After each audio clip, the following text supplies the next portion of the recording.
alihi wasahbihi ajma'in. Asyhadu an la ilaha illallah wahdahu la syarika lah, asyhadu anna Muhammadan abduhu wa rasuluh sallallahu alaihi wasallam la nabiyya ba'dah. Ikhlaskan makrullah. Udah siap midterm apa final ini hari ini? Final ya. Nanti keluarkan kertas kosong nanti. Ini post test gitu ya. Ujian S2 nih ya. Baik, Pak Ketua, Pak Ketua ini kenapa makin banyak? Pulang sebentar ya.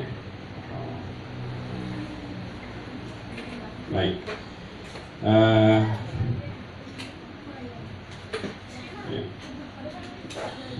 Pak Filarahmatullah, siapa yang hadir di sini selain menjadi guru dan punya pekerjaan yang lain? Ada? Katakan. Selain menjadi guru, ada pekerjaan lain? Ada? Iya. Ada ya? Oke. Berapa orang?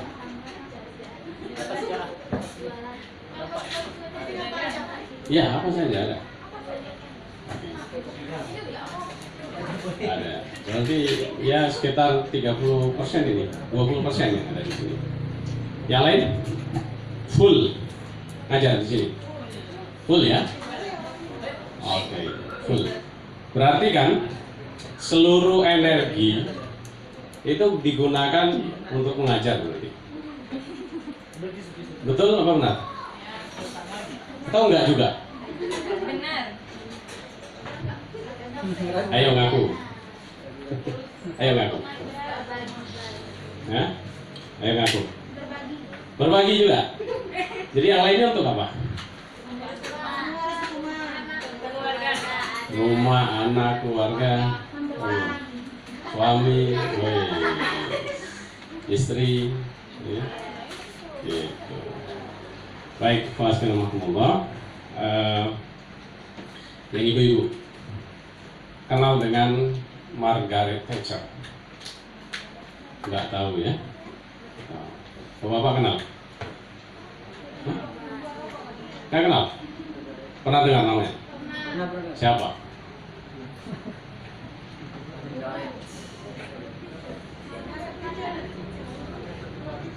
Gurunya Prokop gitu.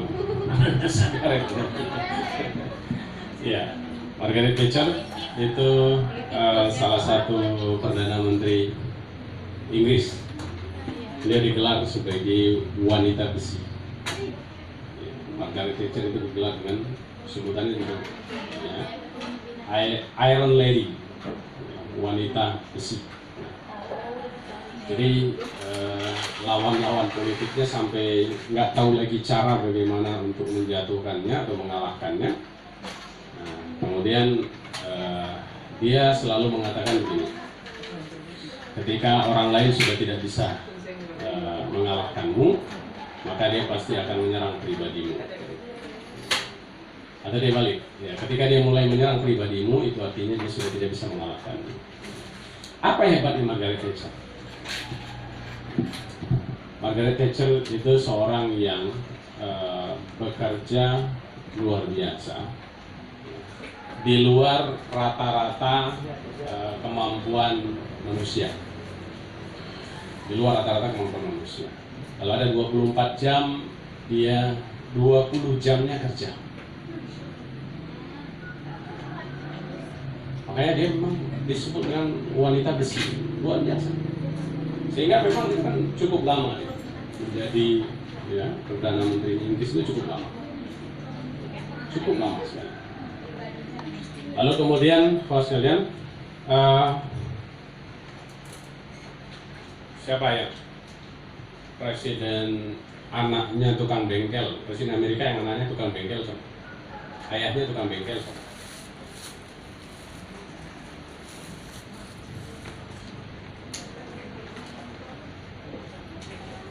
Siapa? John F. Kennedy apa Abraham Lincoln? Ya. Di antara itulah ya, presiden Amerika yang ayahnya itu adalah tukang bengkel. Tukang bengkel. Jadi kehidupan yang keras sekali, kehidupan yang cukup keras, sekeras besi, ya, kunci-kunci tang dan lain sebagainya. Tapi kemudian ya, melahirkan seorang anak yang luar biasa kuat, luar biasa tangguh, luar biasa, ya, sekelas ya, negara besar. Amerika itu bisa menjadi presiden. Jadi, ikhlaskanillah, situasi yang ada, seperti kemarin saya sampaikan bahwa satu kisah yang sangat dekat dengan kita adalah kisah Rasulullah menghadapi perang Khandaq. Itu diantara di mana perjuangan yang luar biasa dari Rasul dan para sahabat. Ya, lalu kemudian di model-model lain, seperti yang saya sebutkan, orang-orang yang luar biasa bekerja keras sebagainya. Intinya apa? Intinya adalah untuk sukses itu nggak bisa setengah-setengah, nggak bisa santai-santai, nggak bisa. Tidak ada sukses itu didapat dengan mudah, nggak ada. Pasti sukses itu didapat dengan penuh penderitaan, penuh rasa sakit, penuh perjuangan. Kalau ada yang mengatakan penuh air mata dan mata air, gitu.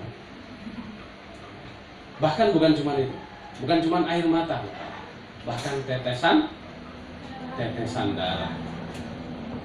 Nggak ada.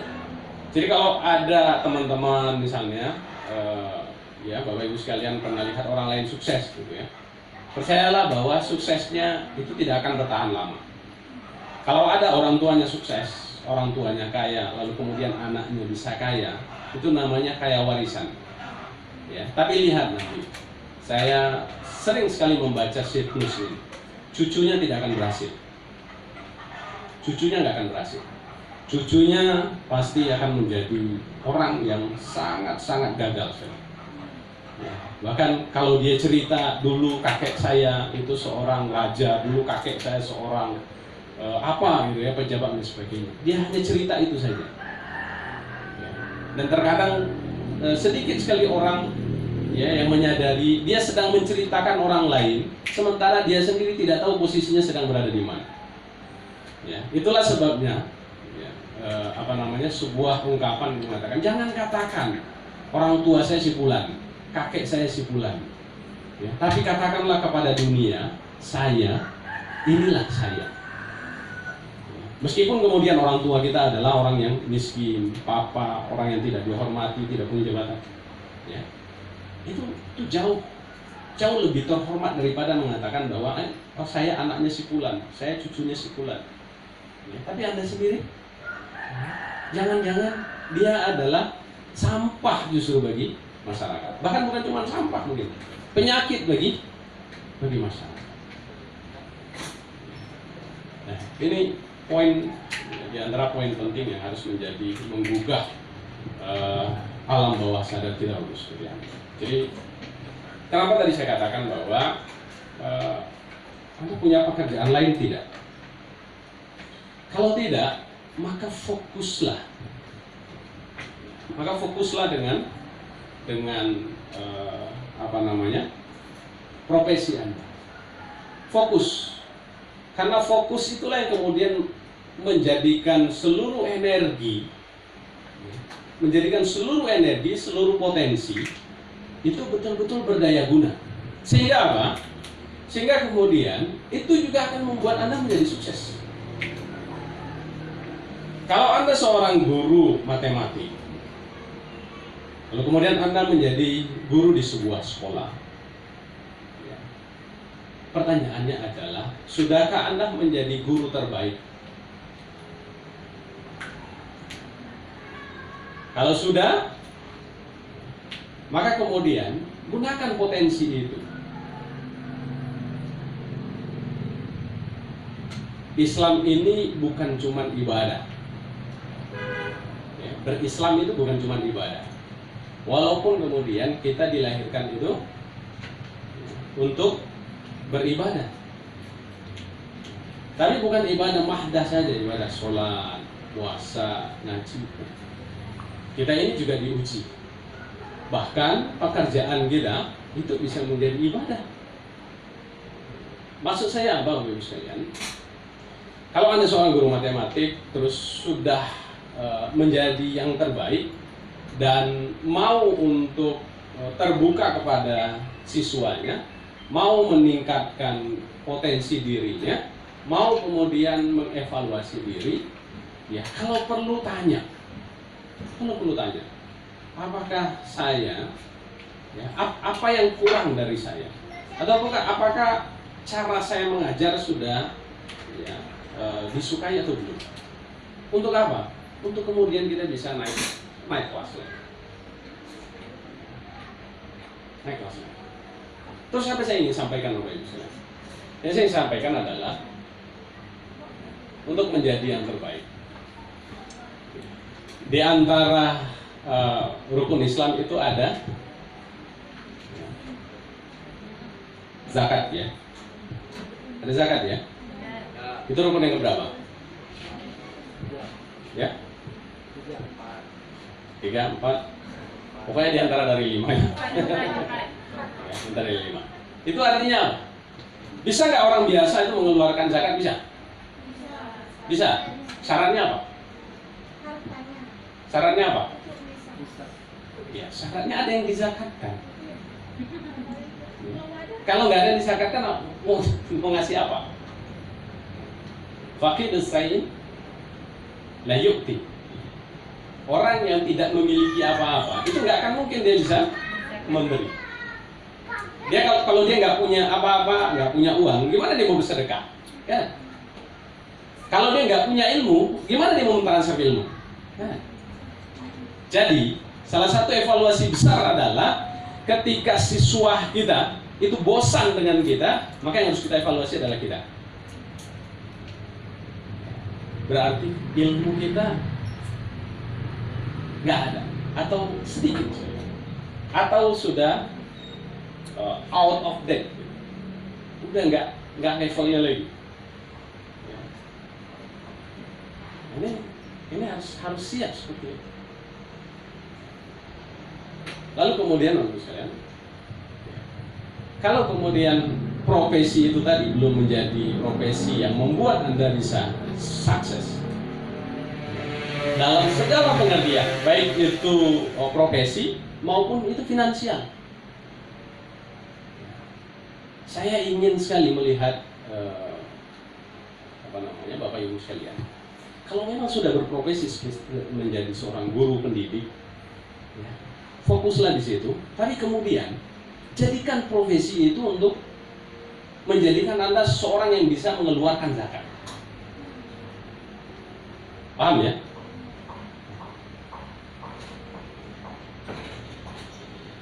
Jadikan profesi itu yang membuat Anda bisa mengeluarkan zakat. Berapa batas zakat sekarang? Berapa? Minimal berapa? Zakat profesi berapa? Berapa?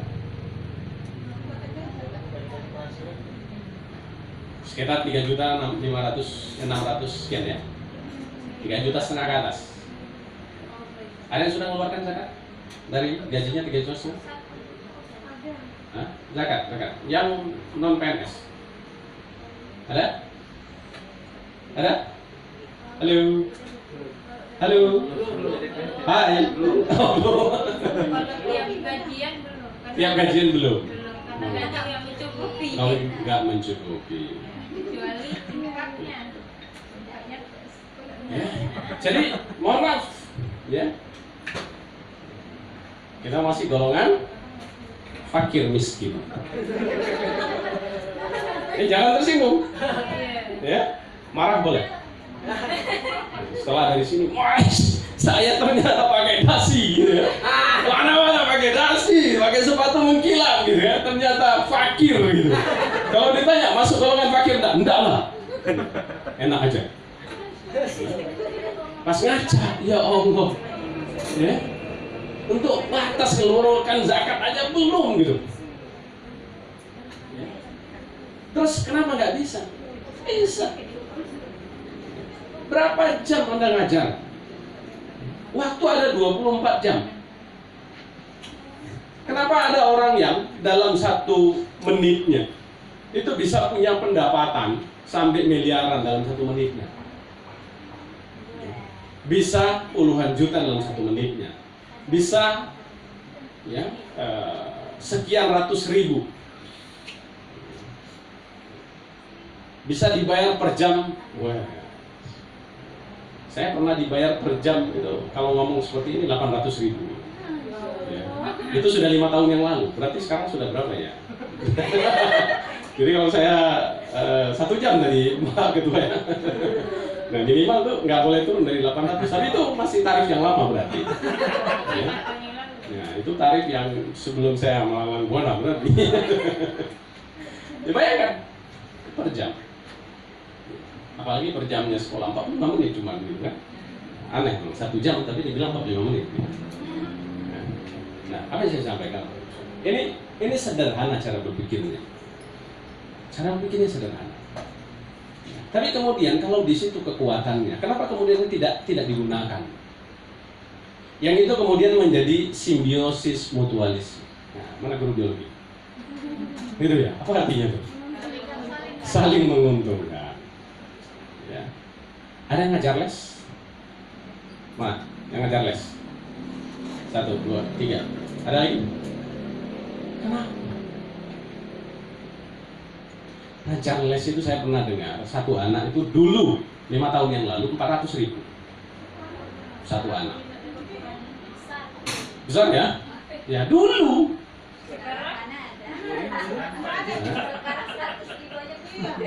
Nah, saya kira ini adalah mispersepsi.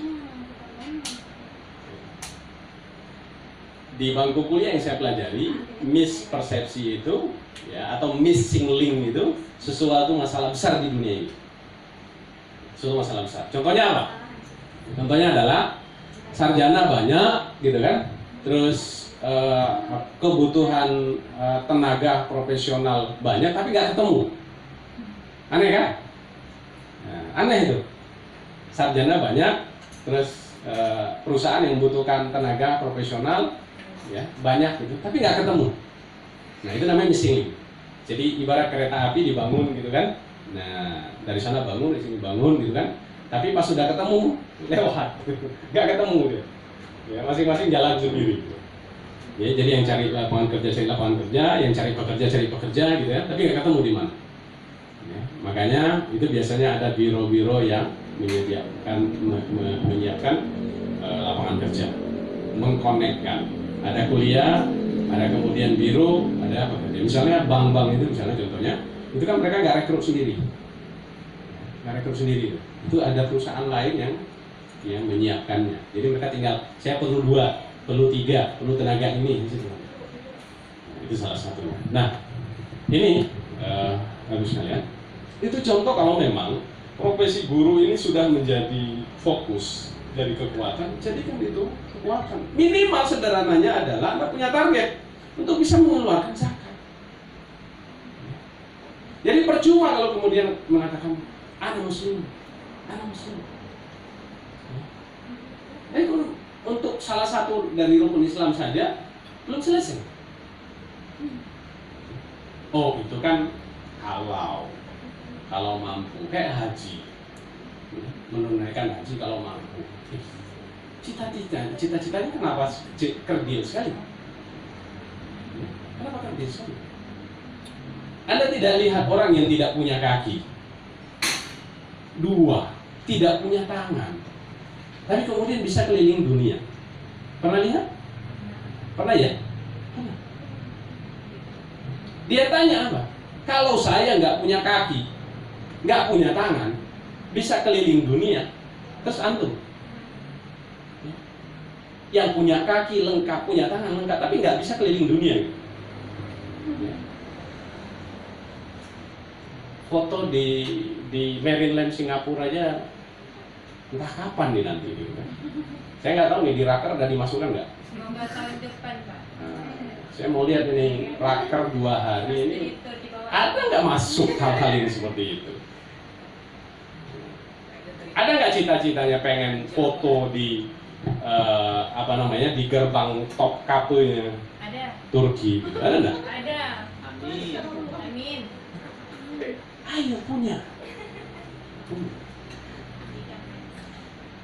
Jadi apa namanya, sisa apa namanya kesempatan hidup yang ada ini, Allah berikan kita kebebasan untuk menjadi orang besar atau menjadi orang kecil. Ya, makanya kemudian Allah mengatakan, Allah memberikan jalan kan, jalan hidup ini ada dua, fujuraha wa taqwaha. Ya, dua-duanya Allah berikan. Anda rajin, ya, Anda soleh, ya, Anda mengikuti jalan-jalan orang yang bertakwa. Tapi kalau Anda malas, ya, Anda pesimis, Anda kerdil, ya, Anda ya mengikuti jalan-jalan orang yang fujur. Pilihan. Pilihan. Jangan kemudian bilang, aduh, saya kan memang takdirnya begini. Saya takdirnya begini. Tidak.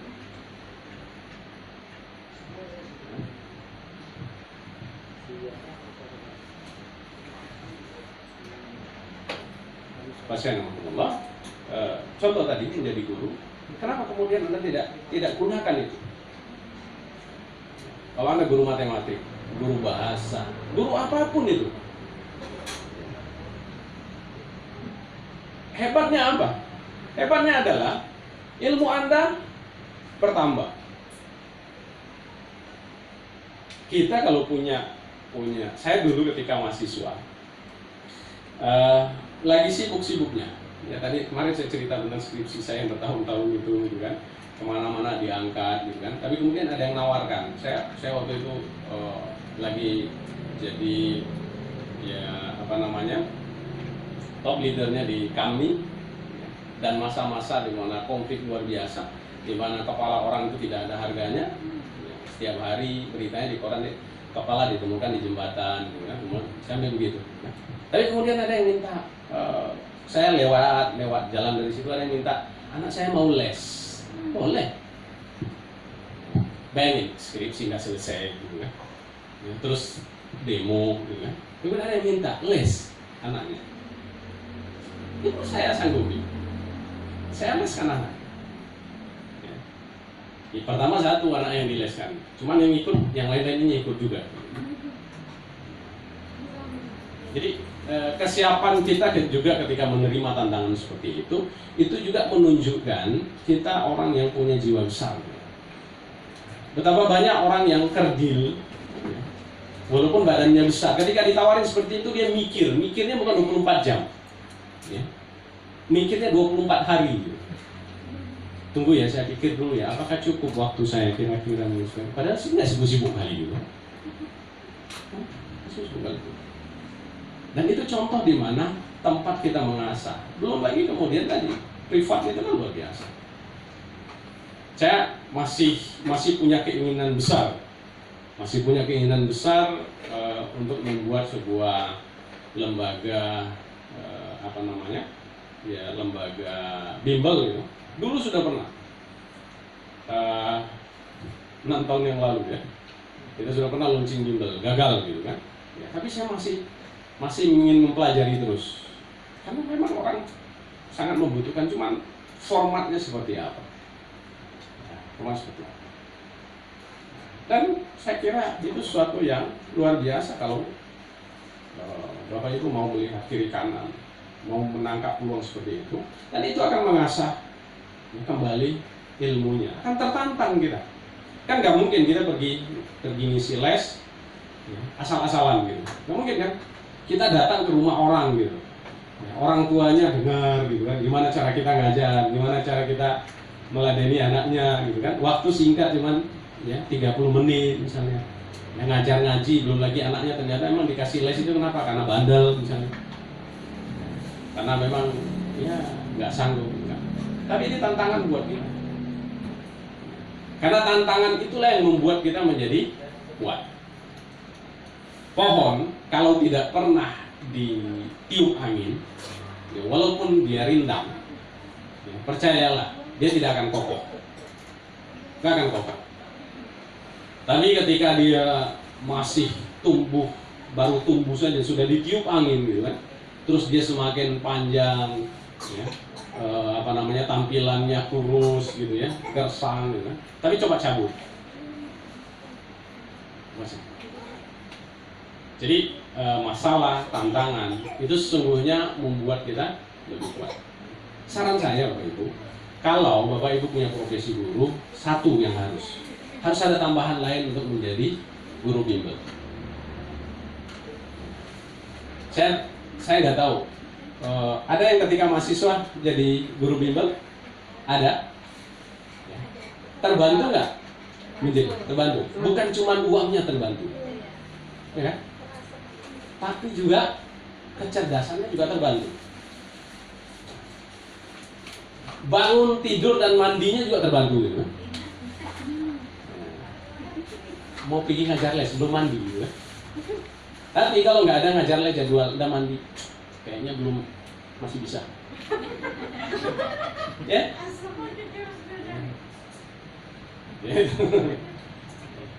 Kayaknya tadi pagi udah mandi, ini juga hujan kayaknya nggak berkeringat lagi ya.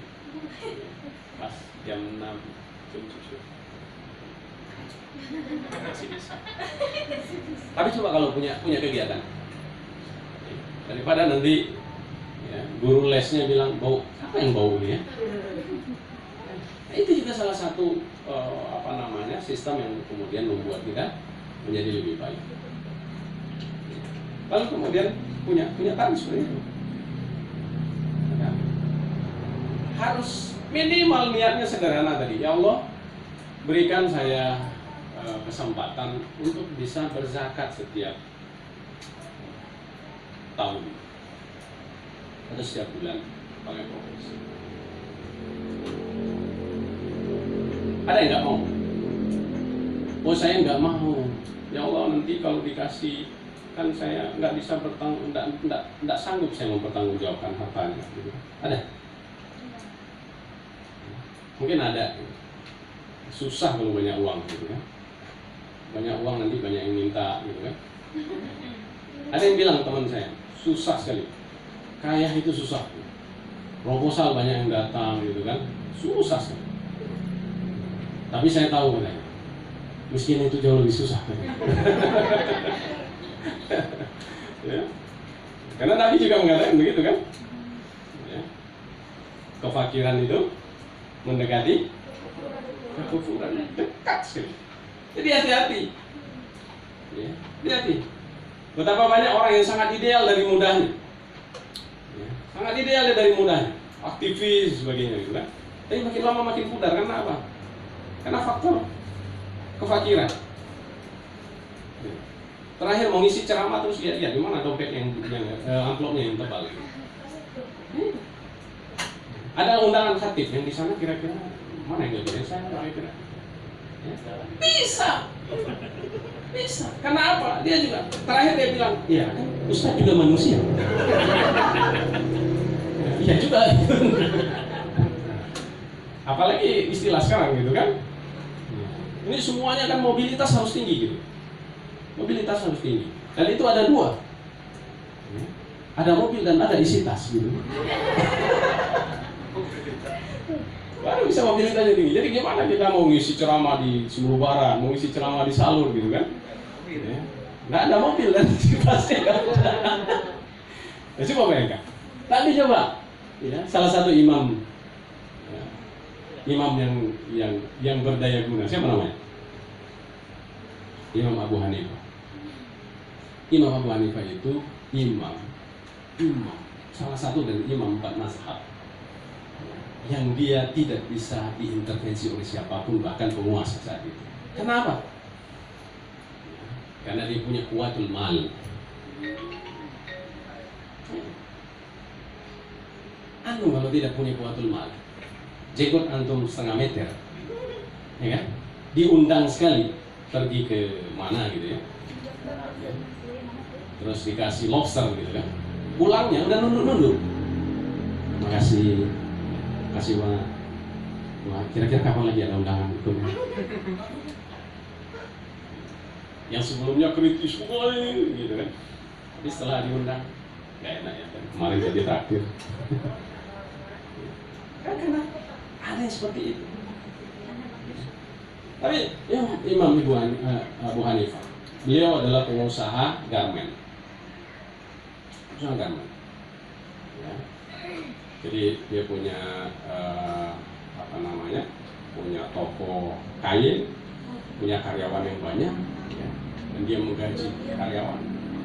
Kalau nggak salah kan dia yang mengatakan gajilah karyawanmu sebelum keringatnya kering. Karena dia paham betul itu. Maka pemerintah pun nggak bisa nyuruh dia, nyetir dia nggak bisa. Karena dia nggak ada urusan, nggak ada nggak ada ketergantungan. Dia mau pergi kemanapun punya biaya sendiri. Tapi kalau antum, kalau kita jenggotnya 30 cm gitu, terus kita mau berangkat nggak ada beli tiket gitu. Terakhir gimana ya? Pergi nggak kita ke ini ya, ke pendopo gitu ya? Terakhir, aduh, deadline-nya besok nih. Akhirnya pergi juga ya. Di sana cerita, emang ceritanya bukan proposal gitu kan? Ini bukan proposal. Tapi terakhir udah 1 jam nih kok nggak pulang-pulang gitu kan? Terakhir, iya besok rencana kami sih mau ini, mau berangkat ke acara ini seperti itu, ada pelatihan.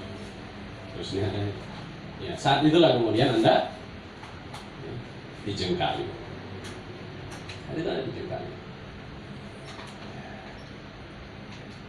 Jadi, ayo, ibu sekalian, saya bicara bukan soal bagaimana sekolah ini bisa mandiri, tapi kita ini hidup dengan semua aspek, ya aspek sosial, aspek ya keluarga dan sebagainya, dan itu kan sesuatu yang kompleks semuanya, kompleks.